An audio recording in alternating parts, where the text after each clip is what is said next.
kelas 9 untuk menyampaikan ulasan bukunya di depan. Yang pertama dulu dari kelas 7. Ya, beri tepuk tangan untuk kelas 7.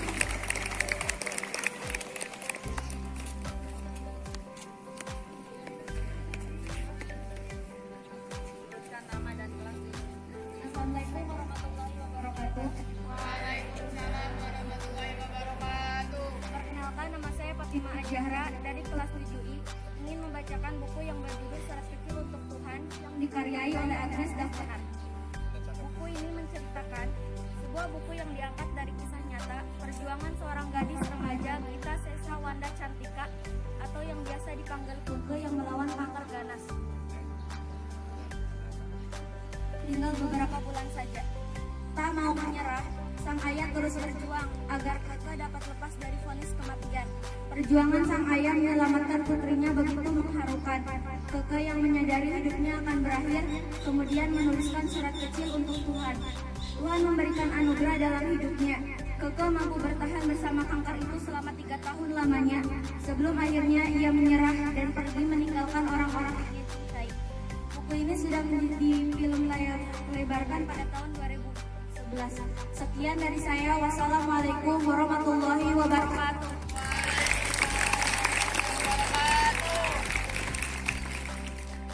Perwakilan dari kelas 8.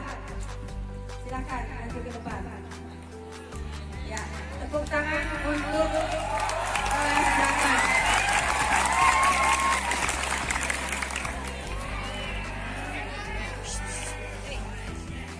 Assalamualaikum warahmatullahi wabarakatuh. Waalaikumsalam warahmatullahi wabarakatuh. Nama saya Arya Wijaya Pekara dari kelas 8D. Di sini saya akan meringkas buku cerita dongeng yang saya baca. Buku ini berjudul Kura-kura dan Bangau. Jadi pada zaman dahulu hiduplah seekor hewan kura-kura dan bangau di danau yang indah. Pada suatu hari musim kemarau datang dan menyebabkan air danau surut. Dan akhirnya para bangau pun berpikir bagaimana caranya untuk melanjutkan hidup.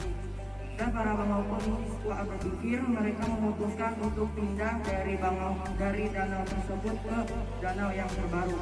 Dan akhirnya para bangau pun meminta izin ke kura-kura untuk berpamitan. Setelah itu, kura-kura pun menangis karena akan ditinggalkan oleh sahabatnya, karena mereka sudah bertahun-tahun hidup di danau itu. Dan setelah itu, para bangau pun berpikir untuk mengajak kura-kura, tetapi karena kura-kura tidak mempunyai sayap seperti bangau, kura-kura pun langsung mencari ide untuk mengikuti para bangau ke pindah ke danau yang terbaru. Dan akhirnya kura-kura mencarikan ide untuk mencarikan kayu kepada para bangau. Dan akhirnya kayu pun didapatkan oleh para bangau. Para bangau pun bertanya, untuk apa kayu ini? Sekarang kalian berdua gigit bagian ujung kayu dari kayu ini. Dan setelah itu aku akan menggigit bagian tengahnya. Para bangau pun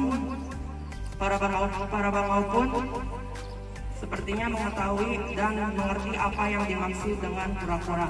Setelah itu mereka pun terbang dan akhirnya mereka terbang bersama untuk melanjutkan perjalanan ke danau yang terbaru.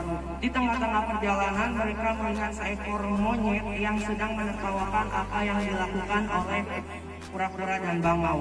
Merasa terejek oleh para monyet, akhirnya kura-kura pun ingin mengeluarkan sesuatu kata, dan akhirnya bukannya mengeluarkan suatu kata-kata, malah kura-kura terjatuh dan yang awalnya gigitannya ke kayu itu menjadi lepas. Sekian dari saya. Terima kasih. Assalamualaikum warahmatullahi wabarakatuh. Waalaikumsalam warahmatullahi wabarakatuh.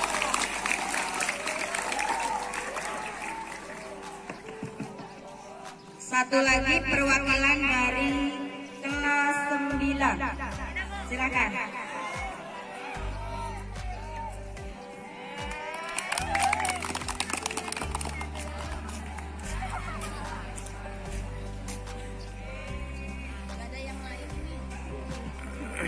Assalamualaikum warahmatullahi wabarakatuh. Waalaikumsalam warahmatullahi wabarakatuh.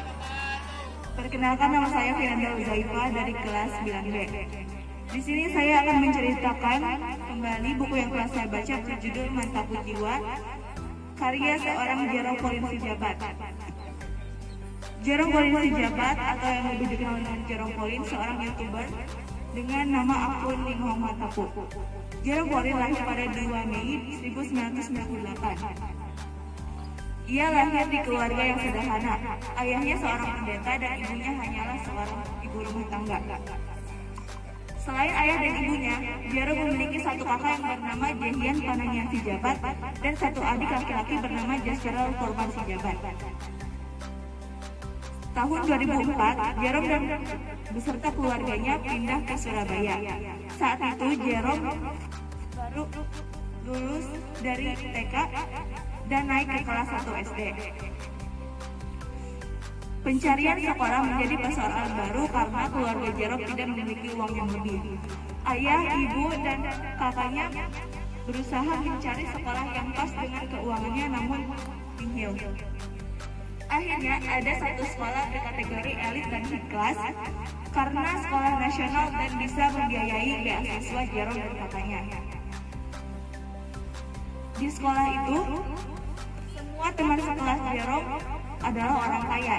Mereka semua mengikuti kursus dan les. Tapi dengan keadaan keuangan Jerome, ia tidak bisa mengikuti kursus tersebut. Akhirnya sejak saat itu, Jerome menjadi rajin belajar mandiri dan dibantu oleh ibunya. Hal itulah yang membuat ia bermimpi untuk bersekolah di luar negeri.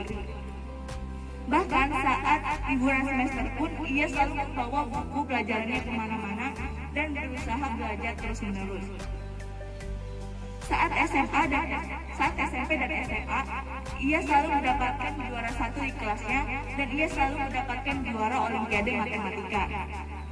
Saat lulus SMA, ia berusaha mencari beasiswa di luar negeri, namun setelah beberapa menemukan dan mengikuti ujian tersebut, namun nihil, hasilnya tidak puas. Akhirnya ia menemukan beasiswa Mitsui Busan dengan prodi kuliah di Waseda University di Jepang dengan jurusan matematika terapan. Akhirnya pada 2016 ia diterima di Waseda University dengan jurusan matematika terapan. Perjalanan Jerome dari SD sampai sekarang kuliah di Jepang bukanlah, dia juga memiliki bisnis bersama kakaknya, yaitu menanti bisnis makanan dan minuman.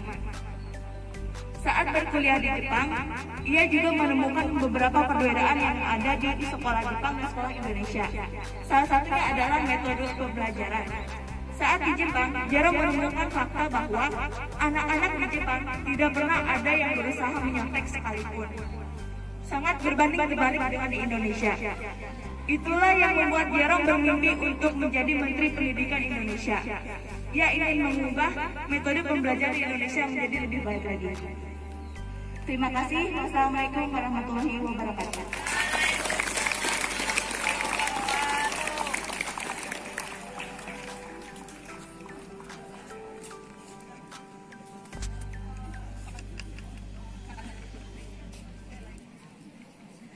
Baiklah, nah tadi 3 orang penampilan dari 3 orang teman kalian. Ada Fatimah dari kelas 7I, kemudian kelas 8 Arya. Arya dari kelas 8B, kemudian Finanda dari kelas 9B. Oke, sekali lagi kita berikan tepuk tangan untuk ketiga teman kalian.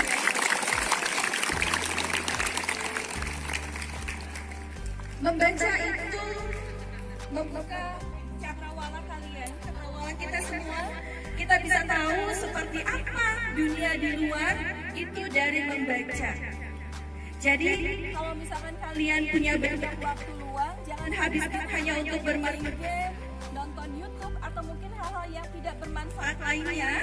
Tapi silakan kalian bisa beli buku, bisa juga membaca dalam bentuk media digital ya. Nah, seperti itu. Jadi mulai dari sekarang mari kita sama-sama cintai literasi, cintai buku, karena itulah yang bisa meningkatkan pengetahuan kita, meningkatkan wawasan kita. Baik, selain itu ada satu hal yang ingin disampaikan. Dan seperti tadi apa yang sudah diumumkan oleh Ibu Kepala Sekolah, bahwa insya Allah sekolah kita itu akan membuat sebuah antologi puisi. Antologi puisi itu hasil karya semua siswa dan guru. Jadi bagi kalian yang ingin berkontribusi, yang ingin karyanya dibukukan, yang ingin memberikan kenang-kenangan untuk sekolah, silakan kalian buat puisi. Kemudian kalau misalkan kalian sudah selesai menyusunnya, bisa menghubungi Kaila di kelas 8B ya, Kaila di kelas 8A, atau langsung menghubungi ibu. Paling lambat tanggal 15 April ini harus sudah selesai dan harus sudah terkumpul semuanya. Demikian. Bu Ika, masih ada pengumuman? Baiklah, untuk kegiatan literasi hari ini kami cukupkan sekian. Nanti akan dilanjut, ada pengumuman dari Pak Ustadz, kemudian dari Ibu Ina untuk aspek 1 Adiwiyata. Terima kasih. Assalamualaikum warahmatullahi wabarakatuh. Waalaikumsalam warahmatullahi wabarakatuh.